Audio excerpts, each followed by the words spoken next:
మన real estate మార్కెట్లో వేల మందిని చూస్తుంటాం. కానీ గొప్ప విజయాన్ని అందుకునేది మాత్రం ఎవరో కొద్ది మంది. ఎందుకంటే వాళ్ళు భిన్నంగా ఆలోచిస్తారు. వాళ్ళు సాధారణమైన మార్గాన్ని అనుసరించరు. కొత్త దారిని సృష్టిస్తారు. రియల్ ఎస్టేట్ అనేది ప్లాట్లు, అపార్ట్మెంట్లు అమ్మటం మాత్రమే కాదు. ఇది కస్టమర్ జీవితాన్ని మార్చే బిజినెస్. మన చేతుల్లో ఉన్నది ఒక సాధారణ డీల్ కాదు, ఒకరికి జీవితంలో అత్యంత విలువైన పెట్టుబడి. అందుకే మన మార్కెటింగ్ కూడా ప్రత్యేకంగా ఉండాలి. కస్టమర్ ముందుకు వెళ్ళే ముందే ఒక కథను రెడీ చేసుకోవాలి.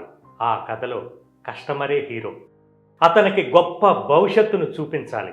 మన మాటలు అతని మనసును కదిలించేలా ఉండాలి. డీల్ మటుకు ఫార్మాలిటీ అవ్వాలి. ఇలా చేస్తేనే మీరు కస్టమర్ మధ్యలో ఒక గుర్తుగా నిలుస్తారు. మీ పేరే మార్కెట్లో సేల్స్ బ్రాండ్ అవుతుంది. మీ విజయాన్ని ఎవ్వరూ ఆపలేరు. ఎందుకంటే మీ మార్గం క్రియేటివ్గా ఉంది. గొప్ప విజయాలు సాధించే వాళ్ళు ఎవరు అదృష్టం కోసం ఎదురు చూడరు.